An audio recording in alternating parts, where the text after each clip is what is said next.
Hello and welcome to my little corner of the internet. My name is Katie and this is my channel Something by Katie. Thank you for clicking on the video, and today I'm going to be showing you a few more looks using the Club Nebula palette from KALEIDOS Makeup and Angelica Nyqvist.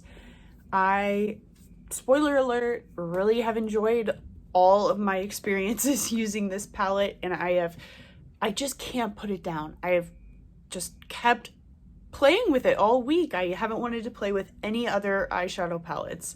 So here are the looks I have been creating, and at the very end, this look is the last look and it's a talk through, and then after that you can stay tuned for my thoughts and my review of this palette after I've had a chance to use every single shade in the palette. So if that sounds like something you're interested in, just keep watching. If you enjoy the video, give it a thumbs up, hit that subscribe button, and also hit the notification bell so you're notified every time that I upload a new video. Enjoy!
this final look to be a talk through because I want to do something slightly different. I want to focus on the top row, the greens and blues, but not do a typical eyeshadow look, just do a winged look because I really like complexion products on, just cream products in a small amount of concealer, little gloss, little brow gel and the ink stain pen, and I'm feeling a wing, so that's what I'm gonna do. You know what I should do first, I guess, is no matter what, put down an eyeshadow base. I'm gonna use this e.l.f. putty primer as I've been doing the whole time. sure, I'm just going to be using a couple of definer brushes and a small detailed brush. So hopefully this will be pretty simple. Okay, first I'm going to go in with my Sigma E15 flat definer brush here, and I'm going to go in with Queen of Blades first, the teal. When he's going to start freaking out. Okay, just gonna line my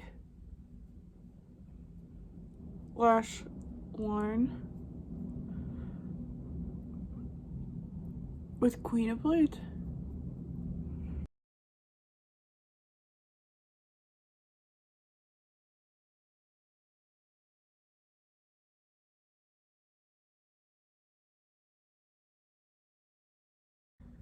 All right, and now I'm gonna use the shade Void, the dark navy, and go up into the wing shape. I'll fix that, don't you worry.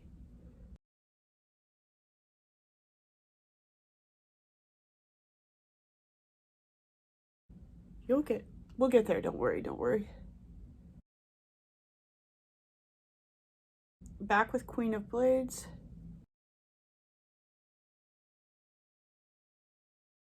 Now I'm going to take the smaller definer brush from e.l.f., the J6, into the shade 7 of 9, the brighter turquoise, on the outside of this wing again.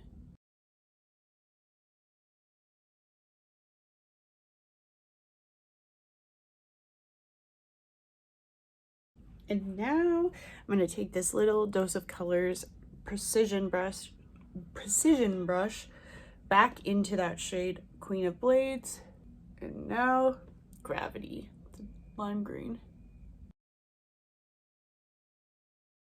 And this is just going to go on the outer part here.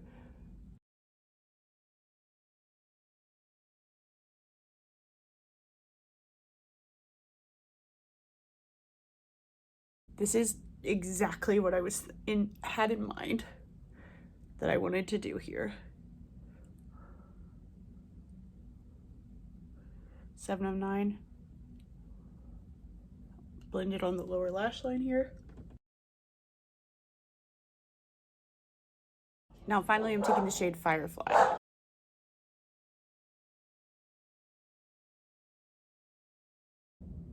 And now Astro.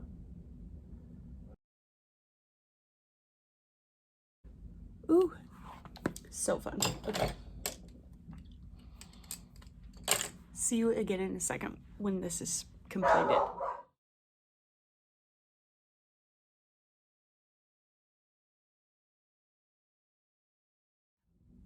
All right, this is that completed final look. Oh man, I said it at the beginning, but this palette really is a dream to work with. I have enjoyed it so much already. I'm very happy that I got this palette. And if you ordered it and you haven't received it yet, it's worth the wait. So I think it was worth the wait. It did take like a month to get to me after I ordered it. I think that through the looks that I shared in this video, you can see that you get a range with this palette. There's a lot you can do with this. You can keep it more everyday and just throw this in your crease to keep it neutral, or a warm tone look down here. But you can also just really experiment. And the beauty, in my opinion, of these multi-chrome and duochrome shimmer shadows is that they layer so beautifully together, and you can create essentially your own shades. And really just, this is like a creative person's dream, because it's just, I just feel so inspired by this palette, and I just want to dip my finger into every shade every time I use it. So I have come up with some fun combinations because I just can't stop every time. I'm really enjoying it. I am not going to be including swatches. I did include a first impressions a couple of weeks ago, and I did swatch the shimmer shades in that video, so I will link to that. This color story really speaks to my preferences. I love purples and greens, and this just, like I said, I'm just so inspired by this palette, and I'm very pleased that this was the first Kaleidos palette I got and that I did get it. So happy to have it. Did I mention that? I don't know which look is my favorite or which shade is my favorite. I like all of them. I guess maybe yeah, they're so good. But in the looks that I shared, I tried to show why I love this palette, and that is that there's such a wide variety of looks you can do with it. I am trying to really consider what my favorite shade is, and I want to say that it's Gravity, this matte lime green, but I'm not gonna lie, I could not help but dip into this shade Red Giant every time I use the palette, except for this look. I did not use it, but it's a phenomenal, the depth in these darker shades are just like, for me anyway, I just can't stop looking at it. I love it. I know that some people have been critical that the Kaleidos formula is overhyped or what have you, and this is just my opinion, but if this color story resonates with you and you have the means and the ability to get it on the next order and you want it, you should get it because this is good. I think these shimmer quality, these duochromes are just fantastic. They are gorgeous in the sunlight. Like, this palette is a showstopper. Like, when I wear this, I feel amazing. And pretty much I only wear it to the dog run, like to take my dog outside. And the other day I just loved my look so much, and I was like to Blake, should I wipe this off? And he's like, no, those people at the dog run need to witness your makeup in all its glory. So basically what I'm saying is you will stand out at the dog park, or just in your own bedroom like I'm doing right now. Like, who cares? Just get this palette if it's interesting to you. I personally don't have a lot like this in my collection. So yeah, that's a really, really informal, loose review. I feel like it's hard to review this palette because I really just love it. And I felt like going into it, I was going to love it, and I did, and I don't know. So I feel like this ended up not being so much a review, but more of a video showcasing why I love this palette. It's so good. It's so good. But I will warn you, if you are a makeup novice, these matte shadows might be tough to work with just because they're uber pigmented and very powdery. So just use it with caution is all I'm saying. If you're trying one technique and it doesn't quite work the way you think it will when the shadow's super pigmented, you just can't use it the same way you would use like a brown shadow, like if you're using a bright green or whatever. But reel it in, Katie. Okay, but my point is, I know that I just made it sound like it's a hard to use formula. It's not. It's a really simple and easy to use formula. I'm just saying, if you're a novice, you might find it a little tricky, but if you're even moderately familiar with using eyeshadows, you're gonna be fine. But I love this palette. One of my friends here on YouTube, Jacqueline Tries It, did a video on this palette, and she said that this palette is like the only palette she needs for the rest of the year. And honestly, I see why she said that. It's incredible. And I think it's clear to you by now how much I enjoy this. And yeah, I hope you enjoyed watching the looks I created. And if you do have this palette, maybe I showed you a couple of ideas for how you could use this palette. Comment down below. Let me know, did you get this palette? If you did, do you love it as much as I do? And if you didn't get it, why not? Just curious. As always, thank you so much for watching. Please do like the video if you liked it. Hit that subscribe button. Please hit the notification bell as well. That way you're notified every time I post a new video, and I'll see you in the next one. Bye!